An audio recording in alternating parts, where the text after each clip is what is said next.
ऐसा है। आज का प्रसंग है बीजक के शब्द प्रकरण का 21वां पद।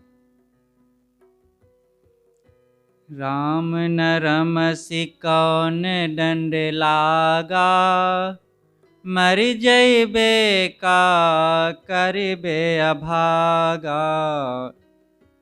कोई तीरथ कोई मुंडिस्त के साथ, पाखंड मंत्र भरम उपदेशा। विद्या वेद पढ़ी करे हंकारा, अंत काल मुख फाके छारा।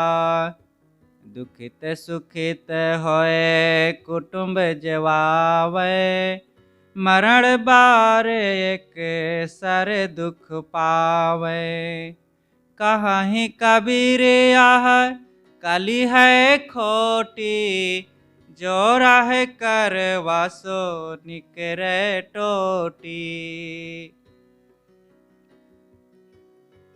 सदगुरु कहते हैं कि हे भाई, हे मानव, तुम राम में क्यों नहीं लग रहे हो? राम की स्थिति के लिए तुम मेहनत क्यों नहीं कर रहे हो?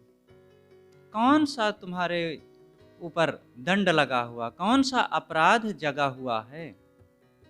लेकिन हे अभागे, सोच ले कि एक दिन मर जाएगा, और जिन बातों के लिए तुम राम का भजन नहीं कर रहे हो, राम में लीनता का काम नहीं कर रहे हो, वे चीजें, वे लोग सब यहीं रह जाएंगे।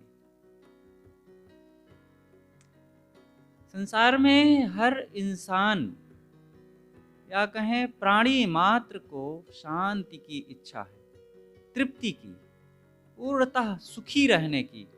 और फिर मनुष्य के लिए तो कहना ही क्या।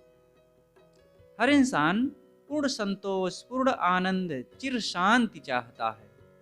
कैसे हम सुखी रहें, पूर्णतः स्वस्थ रहें, किसी प्रकार से कोई व्यवस्था नहीं चाहता है। तो व्यवस्थाएं मिटेंगी कैसे? क्या इसके लिए हम पुरुषार्थ करते हैं? व्यवस्था न चाहें, दुख न चाहें, लेकिन व्यवस्था का ही काम करें, दुख का ही काम करेंगे तो व्यवस्थाएं मिटेंगी नहीं। फिर तो कहते हैं साहब कि भाई, वो राम में लीनता का काम है, जहां पर पूर्ण स्वस्थ हो जाएंगे। और वो राम कहाँ है जिसमें लीन हो? अपना निज चेतन स्वरूप है। बाहर के राम में लीन हो करके भी पूर्ण स्वस्थ सुखी नहीं हो सकते हैं। अपना आत्मा राम, निज स्वरूप, जो मैं खुद हूं। एक जगह बीजक में आई है चर्चा कि घट घट रहा समाई, वो आत्मा राम घट घट में समाया हुआ है। और उसको पहचानो, वो समझने की चीज है। खुद अपने पास होते हुए भी अगर हम समझते नहीं हैं, विवेक विचार नहीं करेंगे, तो निकट की चीज भी नहीं समझ में आती। अपने पास ही वस्तु है, लेकिन उसका स्मरण ना होने से नहीं के समान है, नहीं के समान हो जाता है। जैसे एक भिखारी था, वो जहां रह रहा था, जिस झोपड़ी में, उसी में खजाना गड़ा हुआ था जमीन में, और वहीं रहता और भिक्षा मांग करके खाता। बड़ी परेशानी में उसकी जिंदगी कट रही थी। और यही करते करते करते 70-80 साल की उसकी उम्र हो गई, और एक दिन खत्म हो गया। तो लोगों ने सोचा कि इसकी यही जगह थी, अब कोई वैसी तो है नहीं, कहीं कोई और है नहीं इसका, ऐसा करो कि यहीं इसको दफना दो। तो लाश को हटा करके खोदा गया। अब जब खोदे, थोड़ा सा 2 हाथ नीचे गए, तो एक सोने चांदी के सिक्कों से भरा हुआ एक बड़ा सा कलश मिला, जो बहुत मूल्यवान था। तो लोगों ने कहा कि देखो तो, खजाना में बैठ करके जीवन भर ये भिक्षा मांगता रहा, दुख में जीवन बिताता रहा। ऐसे ही हम लोग भी तो खजाने में बैठे हुए हैं। हमारे पास खजाना है, निज स्वरूप का खजाना, किंतु हमें पता नहीं।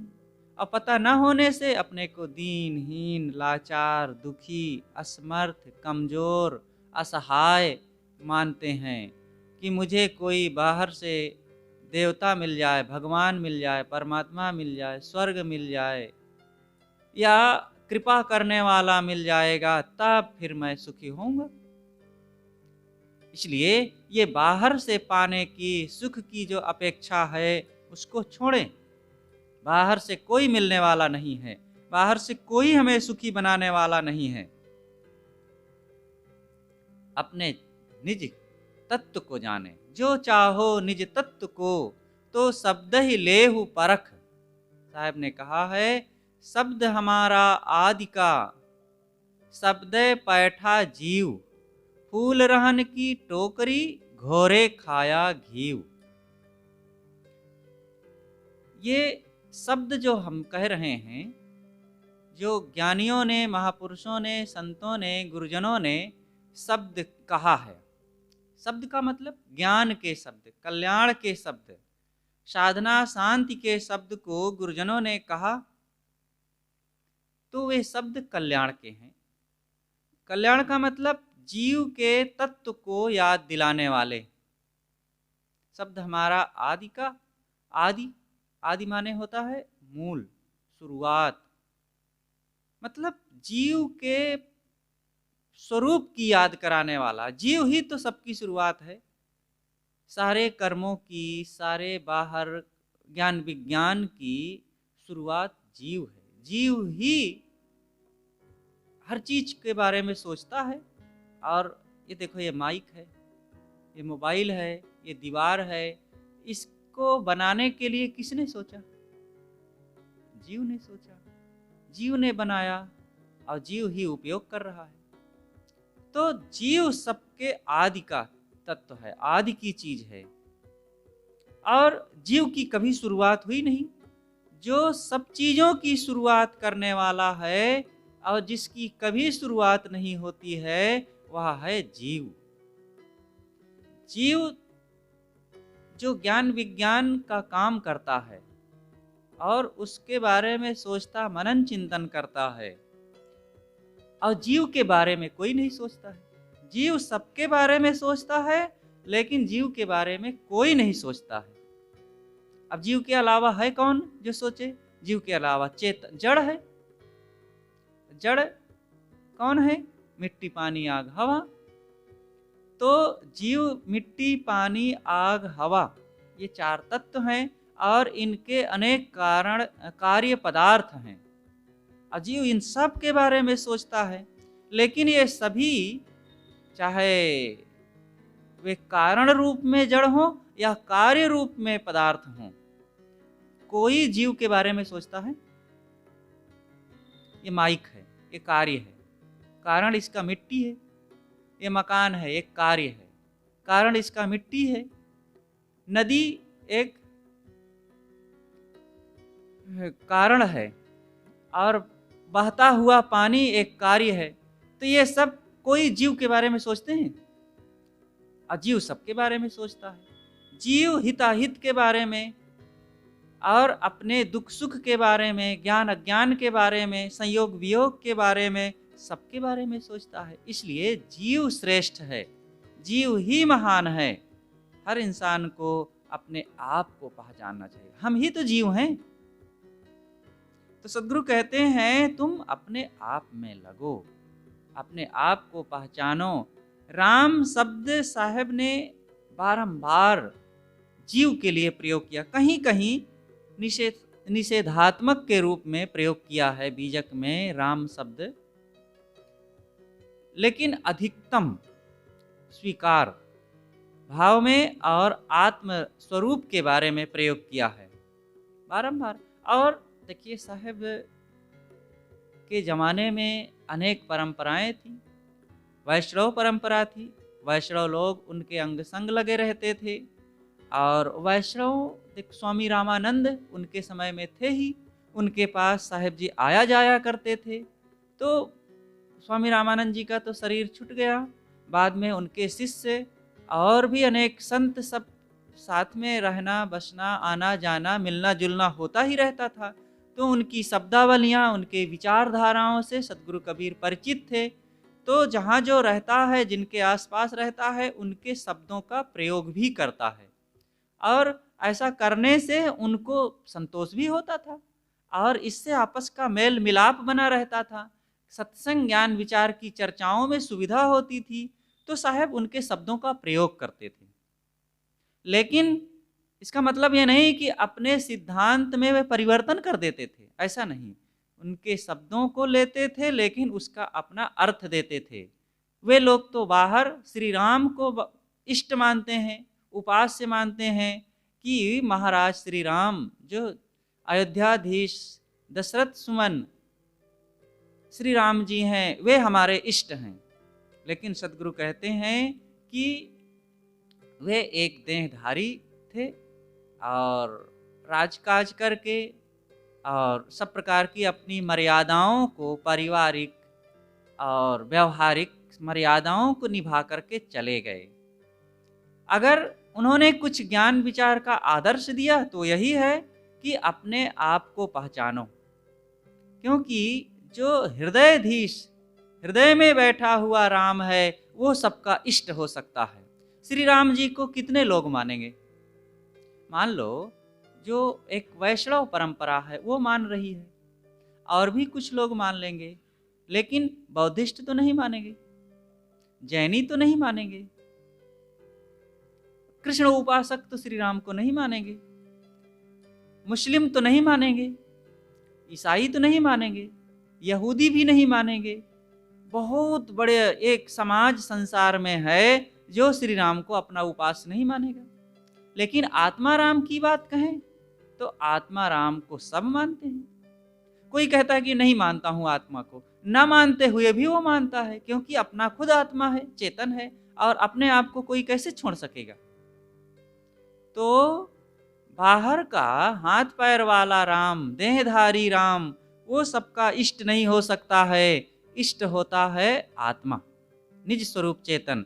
और साहब इसीलिए उस मूल चीज के बारे में बताते हैं कि राम न रमसी कौन दंड लागा, मरि जइबे का करिबे अभागा। हे अभागे, जिन जिन बातों का मोह करके, अहंकार करके, आसक्ति बना करके तुम अपने मन को चंचल बनाते हो, बहिर्मुख बनाते हो, और विषयों में लग करके अपने मन को मलिन बनाते हो, जिसके परिणाम में खूब दुखी होते हो, वे सारी चीजें छूट जाएंगी। कब छूट जाएंगी? एक दिन शरीर का समय समाप्त होगा। कोई सदा यहाँ रहने के लिए नहीं आया है। यहाँ चाहे राजा हो या रंक, शिक्षित हो या अशिक्षित, गरीब हो या अमीर, स्त्री हो या पुरुष, महलों में रहने वाला हो या झोपड़ियों में रहने वाला हो, सबको एक दिन यहाँ का अपना माना हुआ घर परिवार, धन दौलत, विद्या बुद्धि, मान बड़ाई, पद अधिकार, सबको छोड़ करके सदा के लिए चल देना है। और इन्हीं मायावी चीज़ों में, क्षणिक चीज़ों में अपने मन को हम लगाए हुए हैं, जिसके कारण हम भजन नहीं करते, आत्मचिंतन नहीं करते, मन इंद्रियों का संयम नहीं करते और स्वरूप में लौटते नहीं हैं, मनोविकारों का, पाप का त्याग नहीं करते हैं। साहब कहते हैं, हे अभागे, एक दिन तू मर जाएगा और यहाँ सब छूट जाएगा, तब फिर तेरा क्या ये काम आएंगे? कोई काम नहीं आएगा। इसलिए जब तक शरीर है तू राम भजन में लग, अपने आप को पहचान और अपने मन को विषयों से अलग कर और स्वरूप में स्थित हो, क्योंकि यह स्थिति ही तुम्हारी अपनी मंजिल बनेगी। मंजिल है भी, लेकिन जब तक वहां पहुंचेंगे नहीं वो मंजिल का लाभ नहीं मिलेगा।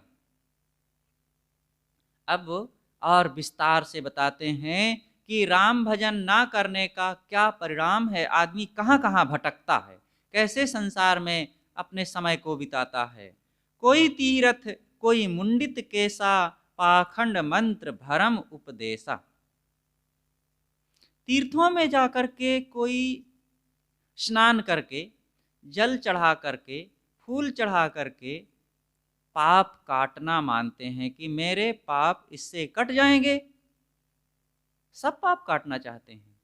हम लोग पाप कर्मों को छोड़ करके और पवित्र जीवन जी करके सोचते हैं कि हमारे मलिन कर्म नष्ट होंगे और पाप नष्ट होगा।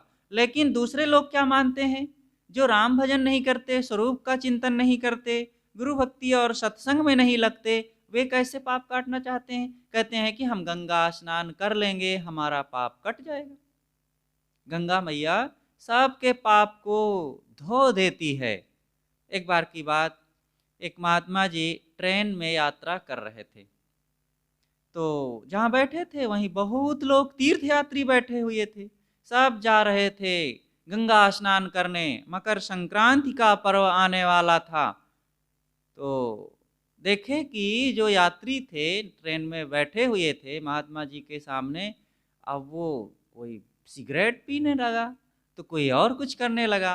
तो महात्मा जी ने पूछा कि आप लोग कहाँ जा रहे हैं, कहाँ है, गंगा स्नान करने। और गंगा स्नान क्यों करते हैं, कहाँ रे महाराज, गंगा स्नान करने से सारे पाप कट जाते हैं। महाराज जी ने कहा अच्छा तो गंगा मैया तुम्हारे सारे पापों को काट देती है। कहा बिल्कुल। कहा जब इतना तुम तीर्थ में जा रहे हो तो तीर्थ में जाने से स्नान करने का क्या मतलब हुआ जब सिगरेट पीते हो। कहा यही तो मतलब है, चाहे जितना हम पाप करें सब गंगा मैया काट देती है। कहा अच्छा। तो महात्मा जी गंगा के पास गए और पूछे कि क्या तुम पब्लिक का पाप काट लेती हो, धुल देती हो। कहे हाँ पाप तो काट लेते हैं लेकिन हम अपने पास पाप रखते नहीं। तो कहे हमारी धारा में पाप बह करके सब गंगा सागर को चला जाता है, और अगर हम रखें पब्लिक का पाप तो हम भस्म हो जाएं, इसलिए हम भेज देते हैं। अच्छा। तो गंगा सागर से पूछे क्या तुम पब्लिक का पाप अपने पास रखती हो काट करके। कहें हाँ पाप तो काटते हैं लेकिन हम अपने पास रखते नहीं, हम रखें तो भस्म हो जाएं, बहुत खतरनाक होता है, हम जो है समुद्र को भेज देते हैं। अच्छा। समुद्र से महात्मा जी ने पूछा क्या तुम पब्लिक का पाप रखते हो। कहें हम रखें तो भस्म हो जाएं, हम तो पब्लिक का सारा पाप बद्दलों को दे देते हैं, भाप बन करके पानी हमारा उड़ता रहता है ऊपर, और वो सब जो बद्दलों में कालापन है ना वो सब पब्लिक का पाप है। तो महाराज जी ने बद्दलों से पूछा क्या तुम पब्लिक का पाप रखते। कहें हम रखें तो भस्म हो जाएं, हम तो उन्हीं पर बरसा देते हैं जिन्होंने पाप किया है, तो लौट करके पाप आना है, वो कहीं जाए होएगा नहीं। इसलिए भाई पहले से सावधान हो, पाप करने बंद करें। तो कोई तीर्थों में जाकर के पाप काटना मानते हैं कि हमारे पाप कट जाएंगे वहां जाएंगे। तो क्या करते हैं, कौन कौन से तीर्थ हैं। पुष्कर एक तीर्थ है, पुष्कर। भारत में एक ही मंदिर है जहां पर ब्रह्मा की मूर्ति स्थापित की गई है, और वो है पुष्कर। वहाँ हम गए, 2-3 बार जाना हुआ, और गए देखे कि एक मूर्ति लगी है 4-5 फीट की होगी ज़्यादा से ज़्यादा, 4 मुख वाली। अब विचित्र, कोई वैसा भी साफ सुथरा भी नहीं, और लोग जाते हैं आसपास भारी गंदगी। और जिस समय हम लोग गए थे पता नहीं कौन सा पर्व रहा कि क्या रहा, इतना चींटे और लाची दाना लोग चढ़ावें। अब ब्रह्मा जी लोगों को क्या मिलेगा खाने को, लाची दाना वाची दाना मिलेगा, बतासा मिलेगा। तो इतना गिरा हुआ था, चींटे खूब आवे और वो पानी पड़ा रहे वहाँ सब, तो चिप चिप चिप चिप पैर में करे, इतना गंदगी विचित्र लगा। सब दर्शन करके पाप काट रहे थे अपन अपन लोग, भीड़ आती थी। तो ठीक है भाई, अब कोई को पाप कट रहा है तो कैसे कहा जाए कि भाई पाप ना काटो अपना। लेकिन ये केवल झूठी आशा है, ऐसा कहीं कुछ होने वाला नहीं है। कोई और भी तीर्थों में जाते हैं, काशी जाते हैं, मथुरा जाते हैं, द्वारिका जाते हैं, बद्रीनाथ, केदारनाथ। ठीक है, आप जाइए तीर्थों में, जाना गलत नहीं है। लेकिन अगर आप इस आशा से जाते हैं कि हमने जो कुछ पाप कर्म किया है, हमसे जो गलतियां हो गई हैं, वहां जाने से उसका सारा परिणाम नष्ट हो जाएगा, तो ऐसा नहीं होगा। ये गलत बात है। आप जाएंगे तो आपको कई लाभ होगा। जलवायु का परिवर्तन होने से स्वास्थ्य लाभ भी होगा। अनेक संत गुरुजनों के दर्शन हो सकते हैं, तो इससे विचार परिवर्तन होगा, तो इससे आपका ये लाभ होगा। और देश का ज्ञान होगा, अपने देश की अनेक संस्कृति, वातावरण, वहाँ की भौगोलिक स्थितियों का ज्ञान होगा। इस प्रकार से कई लाभ होंगे। राष्ट्रीय एकता, जलवायु परिवर्तन, अनेक अन्य जानकारियाँ, संतों गुरुजनों के दर्शन करने के उद्देश्य से आप भ्रमण कीजिए। लेकिन ये उद्देश्य लेकर के भ्रमण मत कीजिए, कहीं मत जाइए कि पाप कट जाएगा। पाप कहाँ होता है? पाप होता है मन में। अब बाहर जाओगे तो नदियों में, पानी में वो तन को धुलेगा और मन तक तो पहुँचेगी नहीं बात, वो पानी। अब मन को धुलने के लिए ज्ञान चाहिए, सत्संग चाहिए, संत गुरुजनों की संगति चाहिए और अपने जीवन में सात्विकता, पवित्रता का भाव चाहिए। जब आप ऐसा भाव लेकर, विचार लेकर के सत्संग में जाएंगे और गुरुजनों, संतों, ज्ञानियों की बात सुनेंगे। अब कितने ज्ञानी मिलते हैं, ये उपदेष्टा लोग, ज्ञान सुनाने वाले, ये भी तो नाना भ्रम, अंधविश्वास, आडंबर की बातें कहते हैं। केवल मान बढ़ाई, नाम रूप की कहानी में ही अपने सारे समय को बिता देते हैं। अब आगे बताते हैं साहब, कोई तीर्थ कोई मुंडित केसा। कुछ लोग हैं जो तीर्थों में जा करके, स्नान करके अपने पाप को काटना चाहते हैं। नर्मदे तव दर्शनार्थ मुक्ति ही, गंगे तव दर्शनार्थ मुक्ति ही। गंगा, नर्मदा और भी कई नदियों के लिए कहा गया है कि उनके दर्शन करने मात्र से मुक्ति हो जाती है। जाकर के संगम में देखिए, लिखा जगह जगह मिलेगा। तो दर्शन करने से मुक्ति। और शास्त्रों में, पुराणों में खूब ये लिखा है कि गंगा के दर्शन करने से मुक्ति हो जाती है। तो दूसरे पुराण में लिखा है कि स्नान करने से तो इतने जन्मों का पाप कटता है और उसके दर्शन कर लेने से 5 जन्मों का। और जहाँ आप हैं दूर से ही, 100 किलोमीटर, 1000 किलोमीटर दूर से उसका स्मरण, नाम जप कर लेने से भी 1 जन्म का पाप कट जाता है। कितना बढ़िया है ना। एक ही जन्म का पाप कटना कम बड़ी बात है क्या? जहाँ हो वहीं से नाम ले लो और पाप कट जाए। और पाप कट जाए तो नाम लेते रहो और पाप करते रहो, और बढ़िया है। पाप कटता रहेगा, पाप होता भी रहेगा। आपको अपने मन को संयम करने की कोई जरूरत ही नहीं है। काम भोग में, क्रोध में, लोभ में, चोरी, हिंसा, दुराचार, व्यभिचार में लगे भी रहो और नाम लेते रहो, पाप कटता रहेगा और मन आपका सब खुश भी रहेगा। कुछ भी हम करें, कोई भय नहीं, कोई चिंता नहीं। तो ये धोखेबाजी में ना रहना कोई कि हम कुछ भी करते रहें। ये तीर्थों ने लोगों के मन में पाप करने का बढ़ावा भी दिया है। अब यही तरीका तो है ना कि जाओ स्नान कर लो, पाप कट गया। अब पाप जब इतना सस्ते ढंग से कट ही जाता है तो पाप करने से हम रुके क्यों? जब जो मन हो तब वो भी कर लो। तो सुर सदनन तीरथ पुरिन, निपट कुकाज कुलाज, मन ही मवासे मार कलि, राजत सहित मवास। ये गोस्वामी तुलसीदास जी ने कहा है कि ये तीर्थों की, पुरियों की, मंदिरों की दशा बड़ी दयनीय हो गई है। अनेक तीर्थों में जाकर के, इलाहाबाद में, प्रयागराज में देखिए कि वहाँ के पंडे पुजारी आए दिन वो ऐसे दीन दुखी गरीब सामान्य लोगों को, यहाँ तक कि पढ़े लिखे शिक्षितों को भी चूसते रहते हैं, लूटते रहते हैं। अस्थि विसर्जन के रूप में, स्नान करवाने के रूप में और भी कई कर्मकांडों के रूप में उनका इतना शोषण करते हैं, यहाँ तक कि उनके लौटने के लिए भी पैसा नहीं बचने देते हैं और कहते हैं कि तुम इतना दो तब तुम्हारे पुरखे तरेंगे। मजबूर हैं क्योंकि उनको पुरखा तारना है। अब वो कह दिए हैं कि अगर इतना नहीं दोगे तो हम मंत्र उच्चारण करेंगे नहीं, तो तुम्हारे पुरखे तरेंगे नहीं, तो इतना दो, जहाँ से दो हमें, और नहीं दे, अगर है शक्ति तुम्हारे पास तो लिखवा दो, हम आकर के ले जाएंगे, और नहीं तो तुम्हारे बाल बच्चे आएंगे, अथवा फिर से जब आना तब दे जाना। वो लिखे रहते हैं 10 साल 20 साल 50 साल तक का अपना पथन्ना, और अब उनके सब आईडी उनकी रहती है, और जब कोई उनके बच्चे आते हैं वे दोबारा आते हैं तो पकड़ते हैं, अमुक पंडा के पास ही वो जाएंगे, वो भी मानते हैं कि हमारा अमुक पंडा ही निस्तार करेगा, और वो भी पकड़े रहते हैं।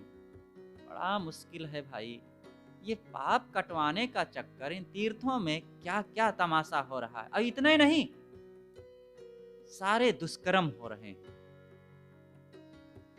जाने का ज़्यादा हमें अवसर नहीं पड़ा, 1-2 बार गए कुछ लोगों के साथ तो देखे तमाशा उनका।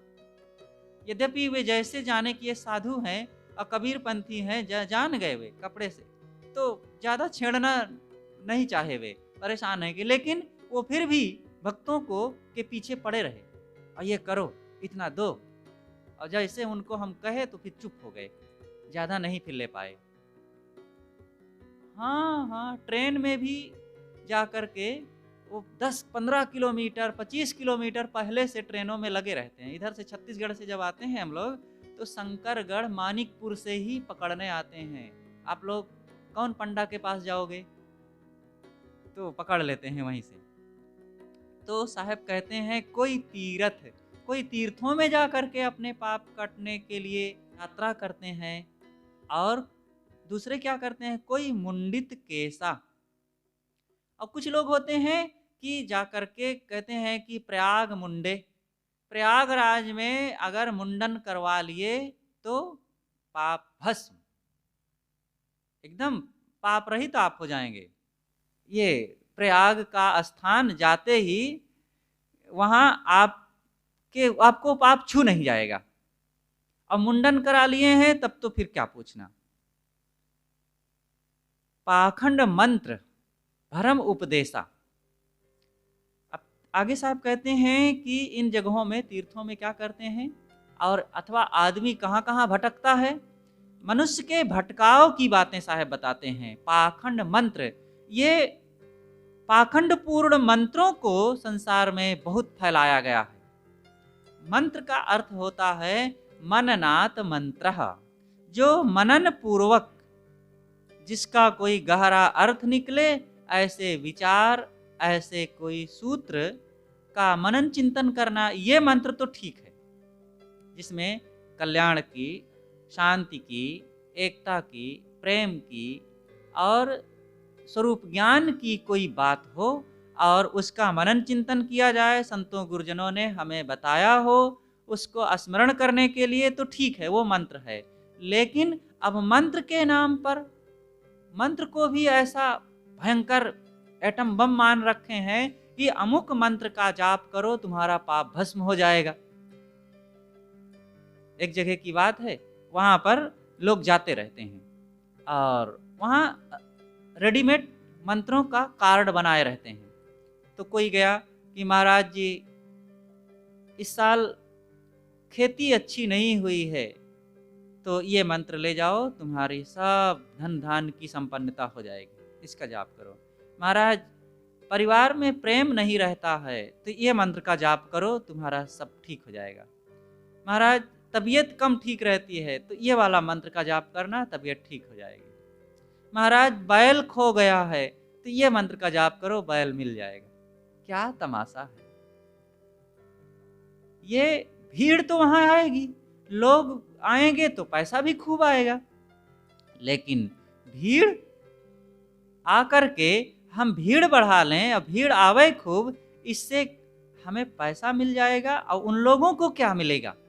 झूठी दिलासा, और उस दिलासा में उनके मन में अहंकार पुष्ट होगा, अंधविश्वास पुष्ट होगा और भटकाव पुष्ट होगा।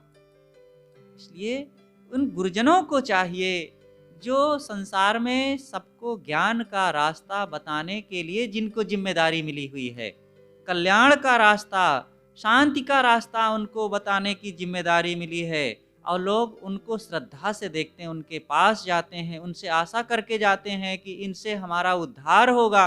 अगर वे ही हमें सही रास्ता नहीं बताएंगे, भ्रम, अज्ञान का, अंधविश्वास का रास्ता बता देंगे, तो फिर पब्लिक कहाँ जाएगी? उसका निस्तार कैसे होगा? इसलिए साहब कहते हैं कि ये मंत्र के नाम पर भी कम भटकाव नहीं है। अब देखो ना, अब ये एक मंत्र ऐसा होता है, कहते हैं मैं मंत्र के बल पर कुछ भी बना सकता हूँ, तुम्हें आदमी से बकरा बना दूंगा, मंत्र के बल पर मक्खी को गाय बना दूंगा, और एक बिल्ली को ऊंट बना देते हैं, और फिर एक बैल को, गाय को एक मक्खी बना के उड़ा देते हैं। कहें मंत्र के बल पर? और जादूगर आते हैं, दिखाते हैं, और मंत्र के बल पर वो कुछ भी बना के दिखा देते हैं। क्या बना के दिखाते हैं? 2 बिस्कुट, एक टुकड़ा जलेबी, एक कुल्ला दूध और एक सिक्का, एक अंगूठी, यही सब बना देते। कहते देखो मैं मंत्र के बल पर कर दिया हूँ। अगर मंत्र के बल पर वे करते हैं तो एक मोटरसाइकिल बना दें। मंत्र के बल पर अगर उनके पास ताकत है, शक्ति है, तो मंत्र से एक कार बना दें। नहीं बना पाएंगे। जिन चीजों को वे हाथ में छिपा सकते हैं, वही को कहते हैं कि हम मंत्र से बनाए। वो कुछ मंत्र वंत्र नहीं होता है, हाथ की सफाई, वस्तु की बनावट, बात की चतुराई, यही सब उनके मंत्र की का झांसा है। कहीं सांप के जहर उतारने का मंत्र, कहीं बिच्छू झाड़ने का मंत्र, कहीं रोग मिटाने का मंत्र, ये सब मंत्र हैं। और इन मंत्र के नाम पर लोग खूब भटकते हैं। अब भाई सावधान रहे ना, अब कहीं सांप काट लिया है और झाड़ फूंक के चक्कर में रहेंगे, और कहीं जहरीला सांप है अगर, तो फिर वो मर जाएगा और बचे बचेगा नहीं। 2-3 घटनाओं को हम जानते हैं, हम रहे तो नहीं, गुरुदेव जी के द्वारा सुने जो सच्ची घटनाएं, जहां गुरुदेव रहे, उपस्थित रहे। एक तो बस्ती जिला में मोहम्मद नगर की बात है। ये मोहम्मद नगर में गुरुदेव जी का बहुत आना जाना होता रहता था। वहाँ महीना 2 महीना 4-4 महीना भी रह करके गुरु जी अध्ययन मनन साधना भजन का काम किए। जो पहले वाली टीका थी बीजक पारक प्रबोधनी, वो टीका को वहीं रह करके गुरुदेव जी ने लिखा है मोहम्मद नगर में। तो वहाँ पर भगत थे शंकर भगत जी, उन्होंने कुटिया बना रखी थी, तो वहाँ गुरुदेव जी रह लेते थे, और उन्होंने एक स्कूल खोल रखा था, तो वहाँ लोग पढ़ते थे। एक अध्यापक जो कि बेंच पर रात में सोया हुआ था, कई लोग जमीन पर जगह जगह सोए हुए थे, लेकिन वो बेंच पर सोया हुआ था, और रात में एक विषैला सर्प आया और बेंच पर खड़ा होकर चढ़ करके उस अध्यापक को काट लिया, और लोगों को पता चल गया। और वो रात में ही झाड़ फूंक वालों को बुला बुला कर क्या क्या करते रहे। गुरुजी को पता चला, गुरुजी गए और कहे भाई इसको हॉस्पिटल ले जाओ, डॉक्टर के पास ले जाओ। वो होनहार नवयुवक अध्यापक था, जिसकी उम्र करीब करीब 30 साल की रही होगी ज़्यादा से ज़्यादा। और ये झाड़ फूंक के चक्कर में पड़े रहे, हॉस्पिटल ना ले गए, दिन हो गया। और जहरीला सांप अगर काट लिया है तो जहर का ये प्रभाव होता है कि जैसे जैसे गर्मी बढ़ती है और धूप सूर्य का प्रभाव बढ़ता है, वैसे वैसे जहर का प्रभाव शरीर में विशेष होता जाता है। बिच्छू के काटने से दर्द होता है, लेकिन सर्प के काटने से दर्द नहीं। खून को गाढ़ा कर दिया, हृदय तक खून पहुंचा नहीं और हृदय जाम होता गया और आदमी खत्म। तो उसको लेना गए कहीं हॉस्पिटल, डॉक्टर के पास, और झाड़ फूंक में लगे रहे। अंततः काफ़ी धूप होने के बाद गर्मी बढ़ गई थी, तब लेकर के चले और रास्ते में वो खत्म हो गया। ऐसी एक जगह की और बात है। तो ये लोग मंत्र के चक्कर में और झाड़ फूंकने वालों के चक्कर में पढ़ कर के आदमी को गंवा बैठते हैं। अगर ऐसा कुछ है तो हॉस्पिटलों में इंजेक्शन होता है और इंजेक्शन डॉक्टर लगाता है, इलाज करता है और ठीक हो जाता है।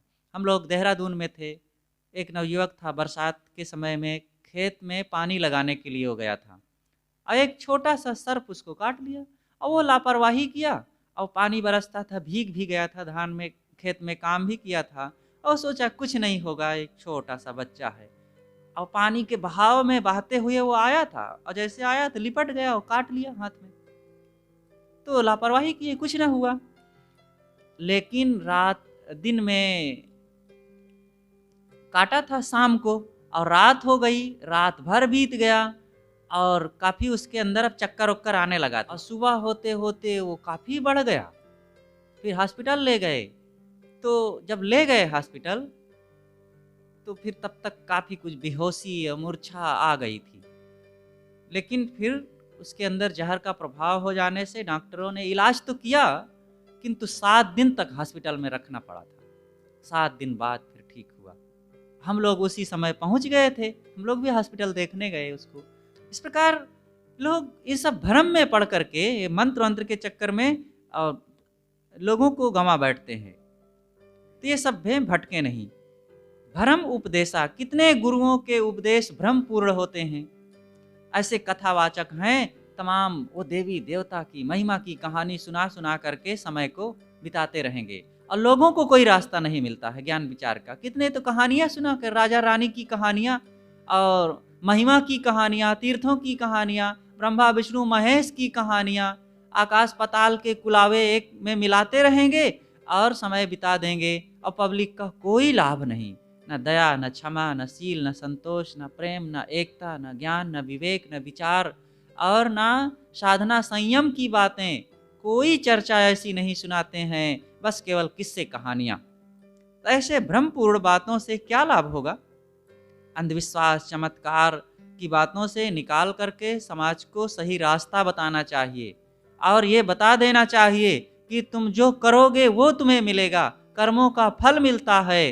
किसी देवी देवता और भगवान भवानी, तीर्थ मूर्त और मंदिर मस्जिद की आशा में ना रहना कि वहाँ जा कर के पाप कट जाएगा, दुखों से मुक्त हो जाओगे, बल्कि ये साफ कह देना चाहिए कि तुम्हें जो कर्म करोगे वह मिलेगा और इसलिए कर्मों को सुधारो। अंडा मांस मछली का त्याग करो, पान बीड़ी सिगरेट शराब का त्याग करो और छल कपट झूठ और चोरी बेईमानी को त्याग करो, मिलावटबाजी घूसखोरी को त्याग करो और सदाचार का जीवन अपनाओ, पवित्र रास्ते पर चलो।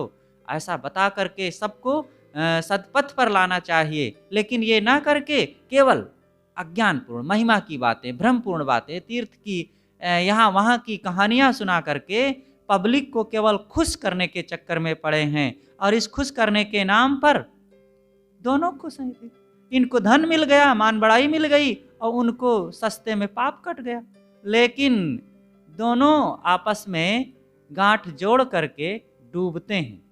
अंधे अंधा पेलिया दो कूप पराए, दोनों अंधे हैं और एक अंधा दूसरे अंधे को रास्ते में चलाएगा जब, तो कहाँ पहुंचेंगे और दोनों जाकर भर भरा के गिरेंगे कुएं में। वही तो हो रहा है। अज्ञानी अंधविश्वासी ये बाबा लोग और पंडे पुजारी लोग होते हैं और वही अंधविश्वासी अज्ञानी उनके पास जाते हैं और दोनों एक दूसरे का गला जोड़ करके भवसागर में डूबते हैं।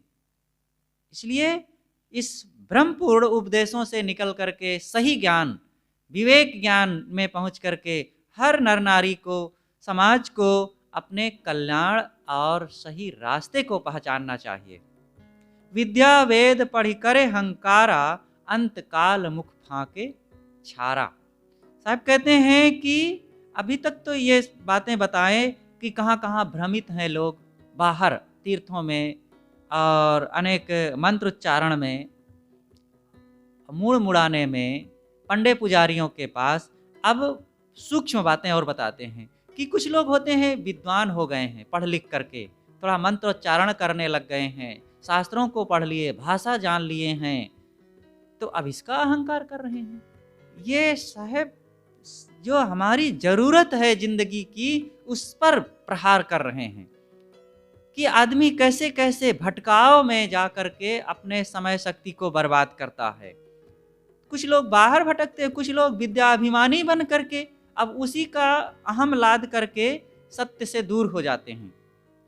तो विद्या पढ़ लिए, और विद्या कोई भाषा आपने पढ़ लिया है, तो भाषा तो एक लिपि है, चिन्ह है, सांकेतिक चिन्ह है। किसी बात को, वस्तु को जानने के लिए भाषा सांकेतिक चिन्ह है। तो उन सांकेतिक चिन्हों को आपने जान लिया है, तो इससे क्या हो गया है? और जानकारियां आपके पास हो गई हैं, तो मस्तिष्क का ज्ञान बढ़ गया है। मेमोरी, एक लाइब्रेरी बाहर है, एक लाइब्रेरी आपने दिमाग में भर लिया है। और लाइब्रेरी भर लेने से क्या हो गया? आपने वस्तुबोध नहीं प्राप्त किया है, मन इंद्रियों को संयमित नहीं किया है, तो जानकारियां बटोरने से क्या होगा? कोई व्यक्ति है, वो दरवाजे पर बैठ करके आने जाने वाली गांव भर की गायों को गिनता है।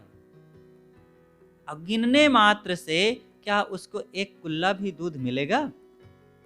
अरे दूध पाना है तो आप गाय पालिए और उसको खिलाइए पिलाइए, और फिर जब बच्चा होगा गाय का तब फिर दूध मिलेगा। तो दूध प्राप्त करने के लिए गाय पालना पड़ता है। इसी प्रकार केवल हम विद्याओं को, शास्त्रों को पढ़ करके, जान करके, तमाम ज्ञान का भंडार दिमाग में भर करके क्या शांति रूपी दूध पाएंगे? ये तो गिनना हुआ गायों को। एक व्यक्ति था, 3 व्यक्ति थे, वे गए एक बगीचे में।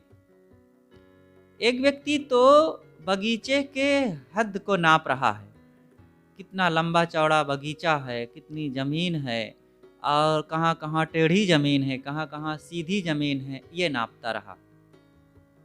और दूसरा व्यक्ति पेड़ों को गिन रहा है, उनकी ऊंचाई को नाप रहा है, और फलों को गिन रहा है, कहाँ छोटे फल होते हैं, किसमें बड़े फल होते हैं, कौन पेड़ ज़्यादा फला है, कौन कम फला हुआ है, ये गिन रहा है। और तीसरा व्यक्ति था, वह फल को तोड़ता है और खाता है सीधा। अब बगीचे में तीनों लोग गए, लेकिन लाभ कौन पाया? गिनने वाला फलों को की जमीन नापने और उसको सब टेढ़ा मेढ़ा समझने वाला, कि फल खाने वाला? फल खाने वाला लाभ पाया। इसी तरह भाई, हम जीवन को पाए हुए हैं, ये शरीर के रूप रंग को देखते झांकते रह जाएं और गिनते रह जाएं कि कितना इसके पास रुपया पैसा धन विद्या बुद्धि है, कि इस शरीर को प्राप्त करके संयम सदाचार अज्ञान भक्ति को अपना करके इसका फल खाना चाहिए। इसका फल खाओ तब लाभ मिलेगा। तो साहब कहते हैं, विद्या वेद पढ़ी करे हंकारा, शास्त्र ज्ञान तथा आत्म संतुष्टि, इन दोनों में कोई संबंध ही नहीं है। कोई शास्त्र ज्ञानी है तो आत्मसंतुष्ट होगा, कोई मतलब नहीं है। और आज जाकर के हरिद्वार और काशी में देख लिए, शास्त्रों के ज्ञाता मिल जाएंगे, शास्त्री, आचार्य, मंडलेश्वर और पता नहीं क्या क्या उपाधियों से संयुक्त लोग मिल जाएंगे, लेकिन ना उनके पहनावे का ठिकाना, ना आचरण का ठिकाना, ना कर्मों का ठिकाना। हाँ, उसी में अच्छे लोग भी हैं, अच्छे लोग हैं, वे अच्छे हैं, लेकिन केवल कोई सोचे कि हम शास्त्रों को पढ़ लेने से अब हमारी जिंदगी सफल सुखी हो गए, ऐसा नहीं होता है। तो सद्गुरु कहते हैं कि वासनाओं के त्याग से काम बनेगा, केवल विद्या वेद शास्त्र को पढ़ने से नहीं। केवल बोझा, अहंकार का बोझा हम ला देंगे, वही जस खर चंदन लादेव भारा, परिमल बास न जानू गंवारा। गधे के ऊपर खाड़ का या चंदन का बोझा लाद दिया जाए और दूर तक वो ढोवे और रोज रोज यही ढोवे, तो क्या चंदन की सुगंधी का उसे एहसास होगा और उसका लाभ पाएगा वो? अथवा वो खाने के लिए शक्कर पाएगा, शक्कर का लाभ मिलेगा? वो खाएगा तो भूसा ही ना। चंदन की सुगंधी युक्त लकड़ी को अथवा खाड़ को वो ढोवे, लेकिन सोएगा धूल जमीन में ही और खाएगा वही भूसा सूखा। तो बोझा ढोने से क्या फायदा हुआ? उसका कोई फायदा नहीं। इसी प्रकार जितने विद्यामदी लोग हैं, तमाम शास्त्रों का ज्ञान प्राप्त कर लिए, लेकिन संयम सदाचार का जीवन उनका नहीं है, तो वही गधे की तरह बोझा ढोना हुआ। खाड़ का बोझा, शक्कर का बोझा, अब पाए कुछ नहीं, खाए भूसा, दुख दुख रूपी भूसा खा रहे हैं, मन के वासनाओं विकारों के धूल फांक रहे हैं। एक पंडित जी थे, उनको कहीं जाना था, नदी पार करना था। नाविक को बुलाए और नाव पर बैठे। नाव चल पड़ी। बीच धारा में पहुंचने के पहले ही अब उनका जो बहुत बड़े विद्वान थे ना, पढ़े लिखे थे, अब वो विद्या का मद उनके सिर पर खलबला रहा था। तो नाविक से पूछे, नाविक क्या तुम संस्कृत जानते हो? कहे नहीं नहीं बाबूजी, मैं संस्कृत नहीं जानता हूँ। कह अरे तुम्हारा एक हिस्सा जीवन डूब गया, तुम संस्कृत नहीं जानते हो? नाव चल रही थी, आगे बढ़े तो इतने में फिर वो पूछता है, क्यों नाविक तुम कुछ भौतिक विज्ञान जानते हो? उन्होंने कहा नहीं बाबूजी, मैं भौतिक विज्ञान भी नहीं जानता हूँ। तो कहा अरे तुम्हारा 2 हिस्सा जीवन डूब गया, आधा जीवन तुम्हारा डूब गया और तुम भौतिक विज्ञान भी नहीं जानते हो। आगे बढ़ी नाव, इतने में फिर वो पूछ पड़े। अब उनको शांत हो जाना चाहिए, लेकिन अब काहे को शांत हो? अब दिमाग में तो बहुत विद्याओं का मद भरा हुआ है ना। तो कहते हैं तुम कुछ रसायन शास्त्र जानते हो? कहें बाबूजी मैं पढ़ा लिखा ही नहीं हूँ, अनपढ़, मेरा काम इसी से चल जाता है, नाव चलाता हूँ, कुछ पैसे मिल जाते हैं, परिवार का पोषण होता है, बस हो गया। मैं पढ़ा लिखा नहीं हूँ, इसलिए क्या संस्कृत कौन सी खेत की मूली है, और भौतिक विज्ञान रसायन विज्ञान कहाँ का कौन क्या है, इसके सींग पूछ मैं कुछ भी नहीं जानता। कहा अरे तुम्हारा 3 हिस्सा जीवन डूब गया, तुम रसायन शास्त्र भी नहीं जानते हो? तो इतने में नाव मझधार में पहुंच गई और कुछ ऐसी संभावना लगी कि तूफान आ जाएगा। नाविक ने पंडित जी से पूछ लिया कि पंडित जी क्या आप तैरना जानते हैं? और वो घबरा गए। कहा अरे मैं तो 4 वेद 6 शास्त्र 18 पुराण और समस्त विद्याओं को, अंग्रेजी हिंदी गणित विज्ञान संस्कृत आदि को भी पढ़ा, लेकिन तैरना नहीं जाना। और इतने में तूफान आ गया। अब नाव चकराने लगी। अब लगा कि नाव तो डूब जाएगी।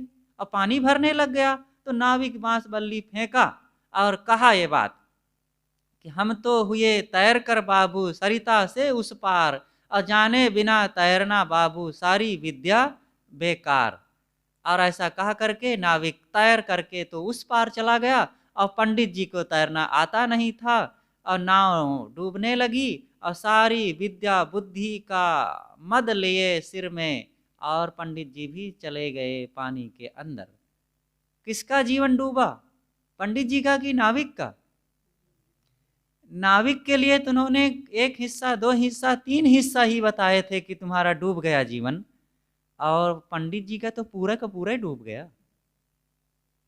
वस्तुतः ये केवल विद्या बुद्धि का भार लादने वालों का जीवन डूबना ही है। साहब कहते हैं विद्या वेद पढ़ी करे हंकारा, अंत काल मुख फांके छारा। अंतिम में ऐसे लोग धूल ही फांकते हैं। कितने विद्या के मदी लोगों को देखा गया, शास्त्र ज्ञान तो बहुत है और अनेक भाषाओं का ज्ञान तो है, लेकिन शराब पीते हैं और छल कपट चोरी बेईमानी भी कर लेते हैं, और इतना ही नहीं दुराचार व्यभिचार में भी लीन रहते हैं, और उनके मन में जीवन में कोई संयम, कोई व्यवस्था, कोई शांति, सद्ज्ञान, सदाचार भी नहीं है। अच्छे भी होते हैं, कितने विद्या के पढ़े लिखे लोग अच्छे भी हैं, लेकिन जरूरी नहीं है कि वे विद्या के कारण अच्छे हैं, अथवा जिनके पास विद्या नहीं है तो वे बुरे हैं।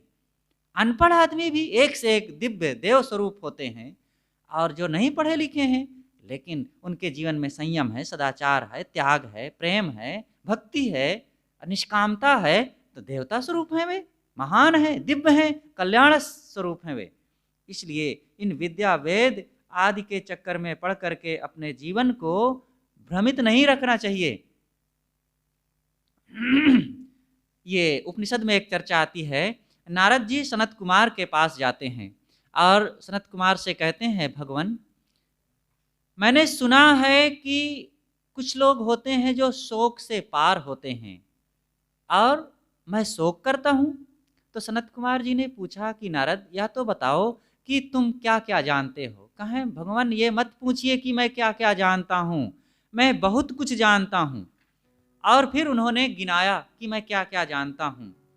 उन्होंने गिनाया कि मैं ऋग्वेद, सामवेद, यजुर्वेद, अथर्ववेद इन चारों वेदों को जानता हूँ, इतिहास पुराण को जानता हूँ और व्याकरण को भी जानता हूँ। और इतना ही नहीं, श्राद्ध, कल्प, गणित, विज्ञान, उत्पाद ज्ञान, निधि शास्त्र, तर्क शास्त्र, नीति शास्त्र, देव शास्त्र, ब्रह्म विद्या, भूत विद्या, छत्र विद्या, नक्षत्र विद्या, सर्प विद्या, देवजन विद्या और नाचने गाने की विद्या, ये सब को मैं जानता हूँ। परंतु भगवान मैं केवल मंत्र वेदता हूँ। मैंने सुना है कि कुछ लोग मंत्रवेदता से ऊपर उठ करके आत्मवेदता होते हैं और आत्मवेदता ही शोक से पार होते हैं। तो भगवान मुझे भी शोक से पार कीजिए। तब सनत कुमार जी लंबा उपदेश सुनाते हुए कहते हैं कि नारद तुम केवल शब्दों को जानते हो, शब्द रट लिए हो, और शब्द रटने मात्र से क्या होता है। और यही बात महाभारत में युधिष्ठिर जी कहते हैं, पटका पाठका शैव चान्य शास्त्र विचिंतका सर्वे व्यसनिनो मूर्खा यह क्रियावान स पंडिता। युधिष्ठिर जी कहते हैं पढ़ने वाले, पढ़ाने वाले ये सब व्यसनी और मूर्ख हैं, जो क्रियावान है मतलब आचरण संपन्न है वही ज्ञानी है। जैसे पान खाने का व्यसन, शराब पीने का व्यसन, बिगड़ी सिगरेट पीने का व्यसन, वैसे विद्या का व्यसन हो गया है। वे कहते हैं जो आचरण संपन्न है वही ज्ञानी है।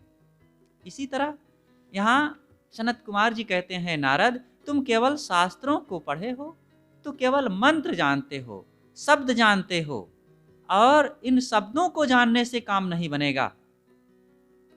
मूल चीज को जानो। मूल है आत्मा, उसी को उन्होंने भूमा कहा है। यो वह भूमा तत्सुखम नाल्पे सुखमस्ति भूमयो सुखम। अल्प में सुख नहीं है, भूमा में सुख है। भूमा, भूमा आत्मा है। भूमा का मतलब भूमि। जैसे भूमि सबकी मूल है, भूमि से पेड़ पौधे पैदा होते हैं, भूमि से फसलें तैयार होती हैं, भूमि से पशु पक्षियों कृम कीटों का शरीर तैयार होता है, भूमि से हम लोगों का शरीर बना हुआ है। तो भूमि सबका आधार है। इसलिए साहब ने कहा सबकी उत्पत्ति धरती, सब जीवन प्रतिपाल। और धरती न जाने आप गुण ऐसा गुरु विचार। ये धरती सबको पैदा करती लेकिन अपने गुणों को नहीं जानती है।